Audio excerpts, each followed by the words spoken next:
Per judesio korekcijos technologijų paskaitas mes išmokstame tiek teorinių, tiek praktinių žinių.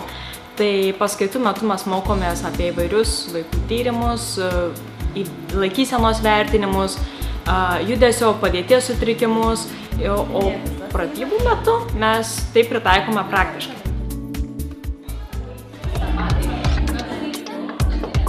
Pratybos yra svarbios studentams tom, kad mes gebame įgytas teorinės žinias išplėsti ir įvertinti savo realias žinias atlikdami praktinės užduotis.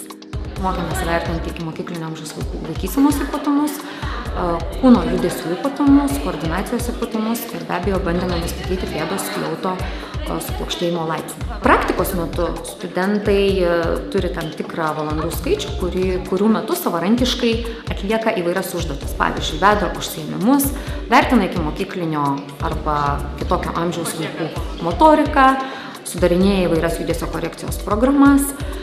Na, o pratybų metu mes tiesiog vietoj darbo auditorijoje mes perkeliame darbą į praktikos vietą.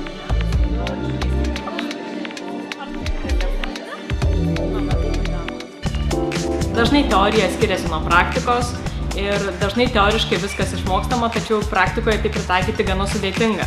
Todėl mes dažnai einam paskaitų metu į įstaigą ir ten mokomės atlikti, tarkim, įvairius vertinimus su vaikais. Vien tam, kad pajustume, ką reiškia dirbti su vaikais.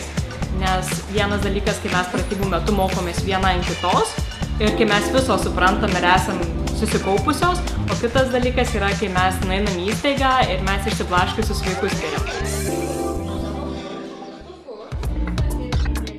Sveikatos edukologijos specialybės studentai mokosi ir pirmosios pagalbos pagrindų ir užsiėmimo metu mes mokomės kaip gaivinti, sakykime, į nelaimę patekusių žmogų, tai čia kai yra sustojęs kvėpavimas, širdies darbas, tvarstome, mokomės tvarstyti, taip pat mokomės kaip transportuoti, sakykime, tiksliau kaip paruošti žmogų transportavimui įvairių sužeidimų atvejai. Socialinės gerovės ir negalės studijų fakultete yra ir sveikatinimo ir konsultavimo paslaugų centras. Pradžioje jie mokosi teikti paslaugas vienas kitam, tai yra mokami kaip dirbti su ta įranga ir jie tiesiog bando vienas kitam teikti tas paslaugas. Termomasažinės lovos, limfodrenažo įranga, taip pat masažinis fotelis, pėdų masažuoklis vienas, grinai pėdų masažuoti, o kitas yra taškinis masažas pėdų. Regos analizatorių, tai yra akim skirtas masažuoklis. Toliau yra nugaros ir krūtinės ląstai, tai yra specialus demblis. Dabar yra antroji praktika, kurioje dirbame su vaikais, taip pat stebime pamokas, bendraujame su jais, padedame mokytojai dėstyti pamokas.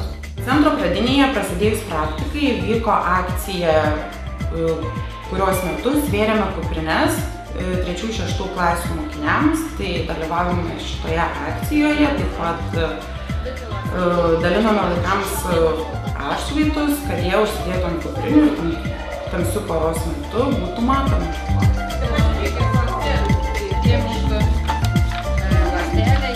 Kuomet gebame paaiškinti žmogų ne tik savo, kas yra sveikata, bet ir kitam, kas yra sveikata, savo pavyzdžių, savo žiniomis grįsti savo gyvenimą, o kartu padėti ir kitiems būti sveikais ir to išmokti. Šią studijų programą pasirinkau dėl to, kad tai yra labai panaši studijų programa į kineziterapiją, tačiau čia yra labiau orientuojamas į vaikus ir į vaikų lavinimą ir ugdymą.